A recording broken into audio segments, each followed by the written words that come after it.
Joe Biden कर सकते हैं एशिया के नाटो के गठन का ऐलान, कैंप डेविड में अहम बैठक, हाई अलर्ट पर चीन। नमस्कार दोस्तों, मैं रतन सिंह और आप सभी का ट्रिगर पॉलिटिक्स में स्वागत है। हांगकांग से प्रसारित होने वाले अखबार साउथ चाइना मॉर्निंग पोस्ट के ऑनलाइन वेबसाइट में दावा किया गया है कि कैंप डेविड में अमेरिका, दक्षिण कोरिया और जापान के राष्ट्रीय अध्यक्षों के बीच चल रही बैठक को लेकर चीन हाई अलर्ट पर है। SCMP ने अपनी रिपोर्ट में कहा है कि माना जा रहा है कि कैंप डेविड में अमेरिका के साथ जापान और दक्षिणी कोरिया के बीच जो बैठक चल रही है उसमें रक्षा और टेक्नोलॉजी को लेकर नए ऐलान हो सकते हैं और चीन के पर्यवेक्षक इस बैठक को एशिया के नाटो का गठन कहकर संबोधित कर रहे हैं। चीनी विशेषज्ञों का कहना है कि कैंप डेविड की बैठक एशिया के नाटो का दरवाजा खोल रही है और इसका मतलब ये है कि चीन की सीमा के पास नाटो पहुंच चुका है। आपको बता दें कि दक्षिणी कोरिया के राष्ट्रपति यू सुक योल और जापानी प्रधानमंत्री फूमियो किशिदा शुक्रवार को अपनी तरफ के पहले 3 तरफा शिखर सम्मेलन के लिए ग्रामीण मैरीलैंड में अमेरिकी राष्ट्रपति जो बाइडेन के साथ बैठक में शामिल हो रहे हैं।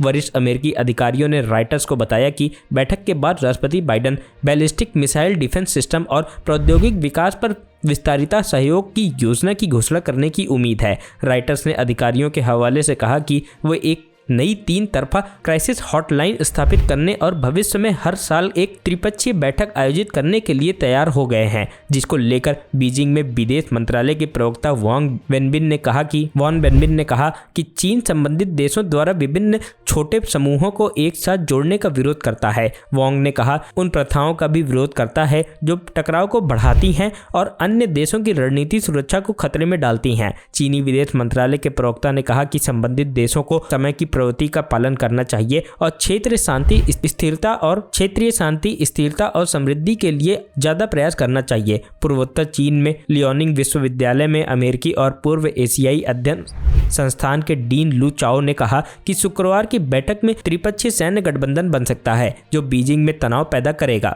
लू ने कहा कि राज्य प्रमुखों के बीच नियमित बैठकों की व्यवस्था और सैन्य पहलू में सहयोग की निश्चित व्यवस्था वास्तव में 3 तरफ सैन्य गठबंधन के गठन की ओर ले जाती है। मुख्य भूमि चीन के पर्यवेक्षकों ने कहा कि जहां इस बैठक के एजेंडे में उत्तर कोरिया के शीर्ष पर रहने की उम्मीद है, वहीं बीजिंग शिखर सम्मेलन के अंत में जारी होने वाले संयुक्त बयान में ताइवान के विशिष्ट संदर्भों पर नजर रखेंगे।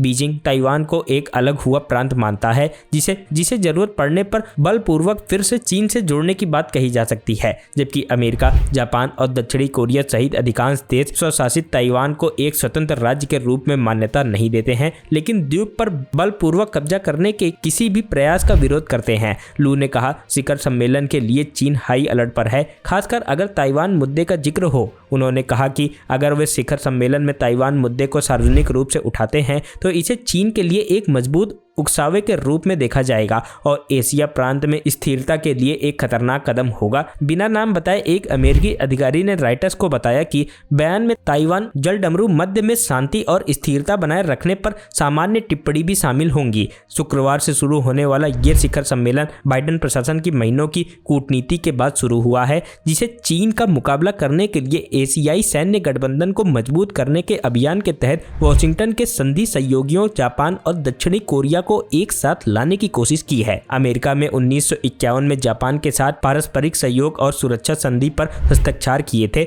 साल 1953 में कोरियाई युद्ध विराम के बाद उसने दक्षिणी कोरिया के साथ एक पारस्परिक रक्षा संधि पर हस्ताक्षर किए। टोक्यो और सियोल पारस्परिक रक्षा संधि पर हस्ताक्षर किए। टोक्यो और सियोल का इतिहास परेशानी भरा रहा है, खासकर जापान की युद्धकालीन जातियों के साथ साथ क्षेत्रीय मुद्दों को लेकर, लेकिन बढ़ता चीन, रूस का सैन्यवाद और परमाणु सशस्त्र उत्तर कोरिया दोनों पड़ोसियों को एक दूसरे को अमेरिका के करीब लाने वाले कारक हैं। यानी अगर जो बाइडेन आज एशिया के नाटो की घोषणा करते हैं तो चीन के लिए ये बहुत बड़ा झटका होगा।